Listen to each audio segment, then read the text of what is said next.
हमारी संस्कृति, हमारे संस्कार सदा रहें हमारे साथ। सब्सक्राइब करें तिलक।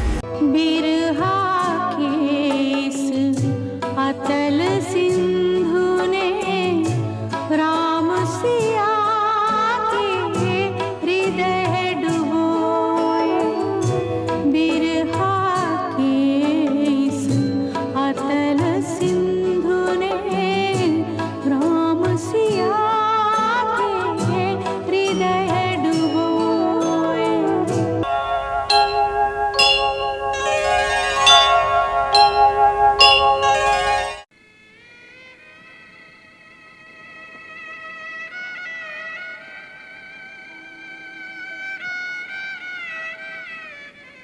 गुरुदेव ने कहा है कि वन देवी से व्यर्थ के प्रश्न नहीं करना, जब वो बात करे तो ही करना। और गौतमी माँ ने कहा है कि इन्हें कभी अकेला नहीं छोड़ना, हर समय इनकी सेवा में रहना। हाँ, नहीं तो क्रोध करके ये अपने लोक चली जाएंगी, हो सकता है। पर सत्यवती, इंद्रलोक से ऊपर कौन सा लोक होता है? क्यों? गुरुदेव ने कहा था ना कि ये इंद्रलोक से भी ऊपर के लोक से आई हैं। ये तो सब गुरुदेव ही जाने। तुमने देखा, जब से आई हैं इन्होंने एक भी बात नहीं की। नहीं, एक बात की थी गौतमी माँ के साथ। हाँ, एक बात की थी। पर मनुष्य इतना चुप कैसे रह सकता है? एक दिन में केवल एक ही बात। यदि मैं इस प्रकार चुप रहूं तो मेरा तो पेट ही फट जाए। बस अब न बोल, जाग जाएंगे।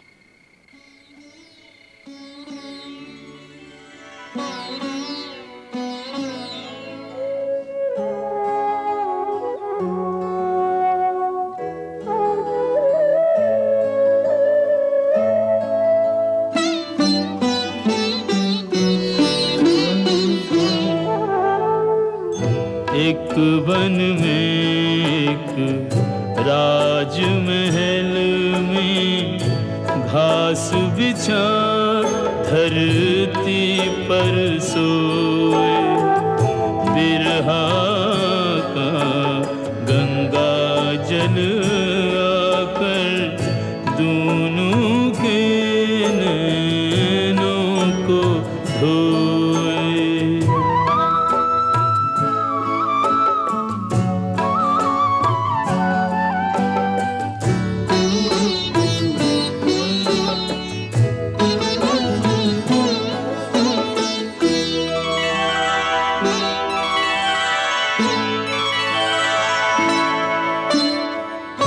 ढूंढे सीता हर पल बीता, पल में हंसी और पल में रोए। सिया बनवासिनी बैठे बैठे मधु स्मृतियों के हार पिरोए।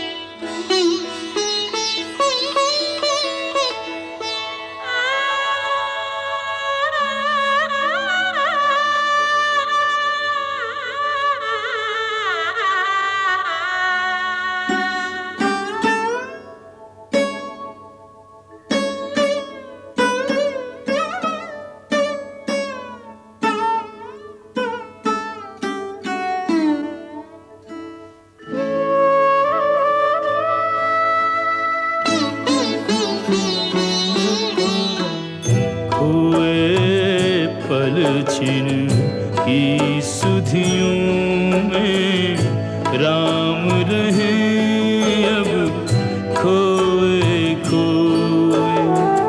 राज मुकुट सर पर अंतर में वैदेही का चित्र संजोए।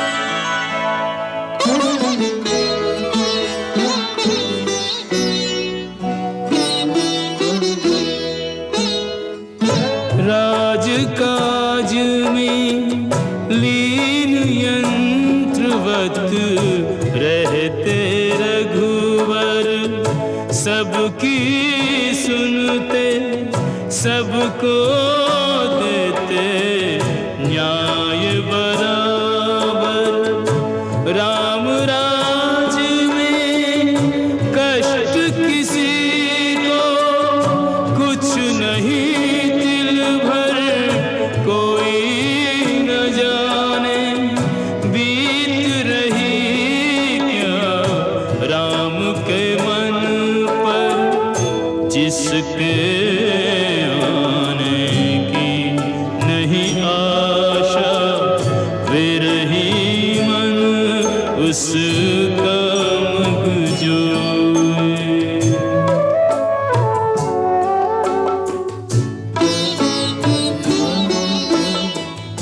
बैरागी का जीवन जीते दोनों को कितने दिन बीते।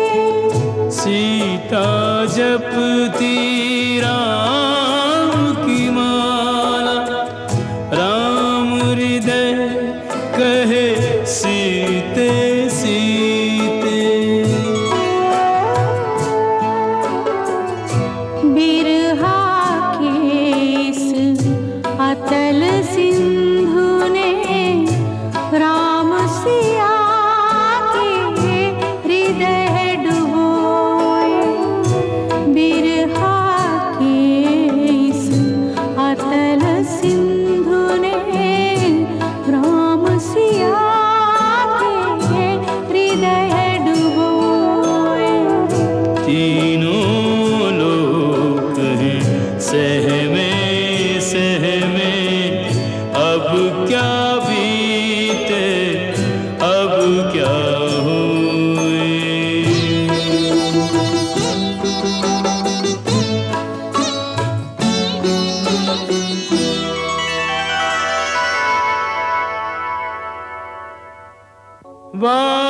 वाल्मीकि चिंतित हुए,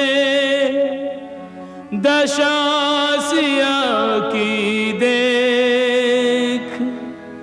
कैसे बदलेगी सिया यूं विधना के लेख।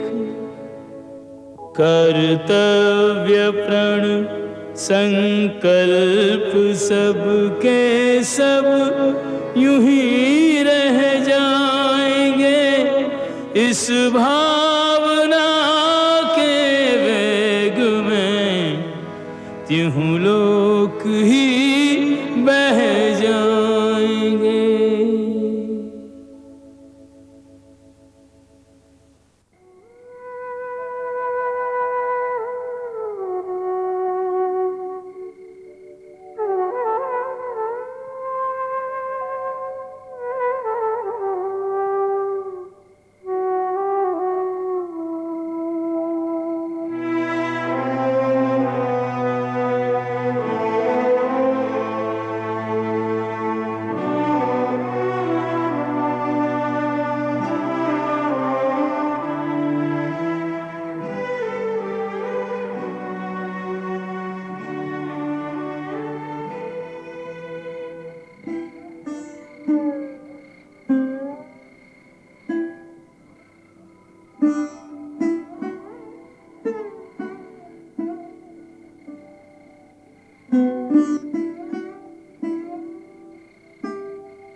पुत्री,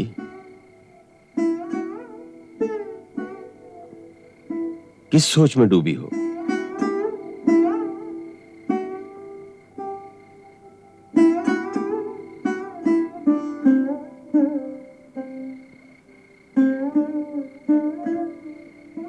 कुछ नहीं गुरुदेव, बैठे बैठे मन यूं ही अयोध्या पहुंच गया। यदि मन से बार बार अयोध्या ही भागना था तो अयोध्या छोड़ी क्यों थी?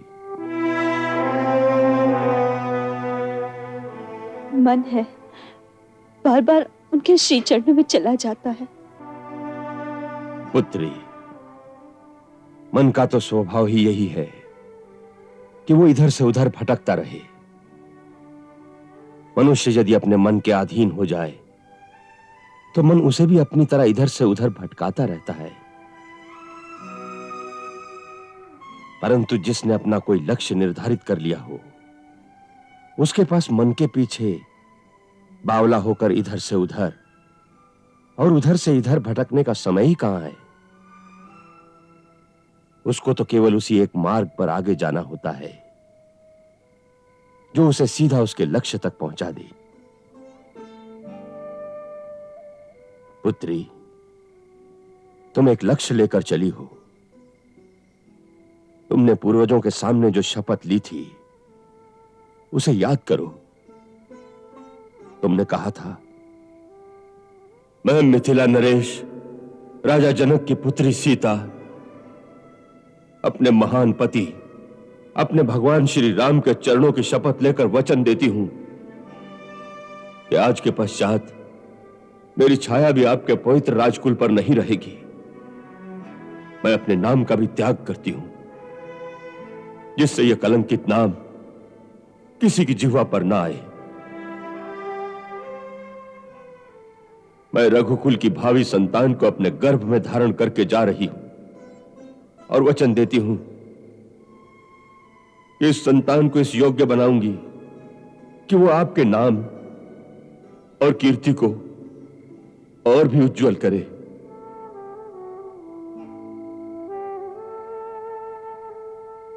और वीरता के क्षेत्र में अपने पूर्वजों से भी आगे बढ़ जाए।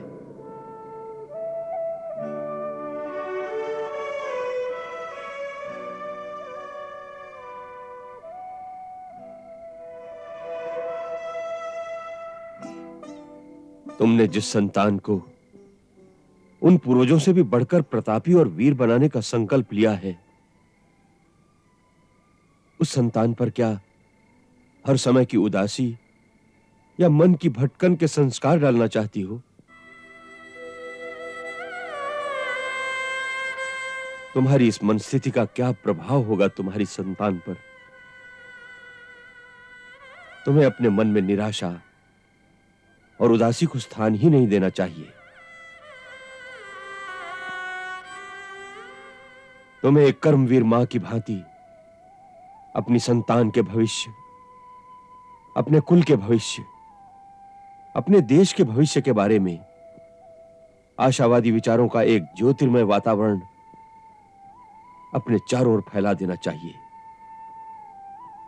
जो सारे जीवन को उज्जवल कर दे।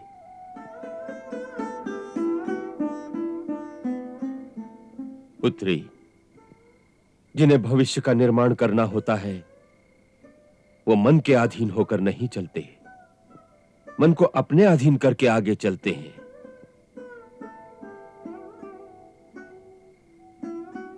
तो पुत्री, मन के अश्व पर लगाम डालकर उसे अपने लक्ष्य के रास्ते पर चलाओ।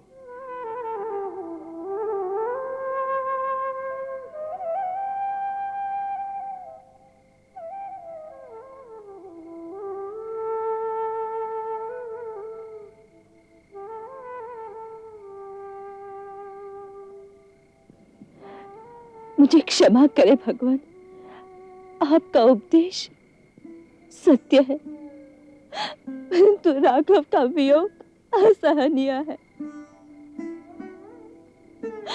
मुझे अपने से अधिक चिंता उनकी रहती है। मेरे सामने तो एक लक्ष्य है, परंतु उनके सामने तो सारे राजमहल में केवल अंधकार ही अंधकार है। पुत्री, जीवन राजमहल के अंतपुर में ही नहीं समाप्त हो जाता। जीवन बहुत विशाल है। एक राजा के लिए कार्य के क्षेत्र बहुत दूर तक फैले होते हैं।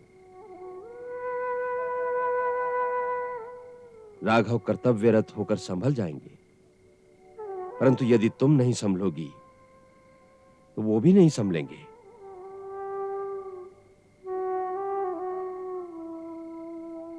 दो प्रेमियों के बीच उनके मन की तरंगें एक अदृश्य रूप में एक दूसरे तक पहुंचती रहती हैं। यदि तुम इसी प्रकार विरह और दुख की तरंगें भेजती रहोगी तो वो उन्हीं लहरों में डूबते रहेंगे।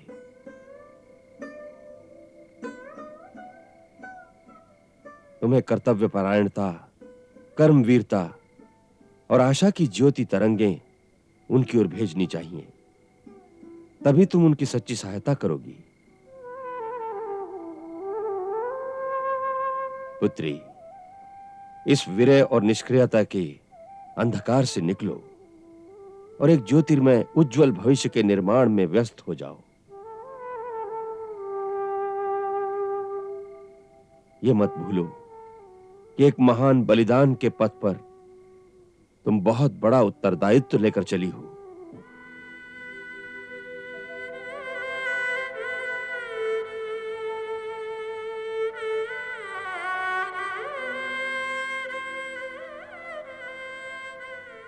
ऐसा लगता है गुरुदेव, जैसे नदी की डोलती लहरों में से निकालकर मुझे स्थिर धरती पे खड़ा कर दिया।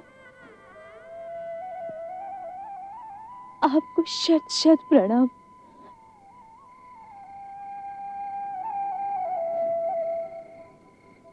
मुझे आशीर्वाद दीजिए कि मैं आपके बताए हुए मार्ग पर दृढ़ता से आगे बढ़ सकूं।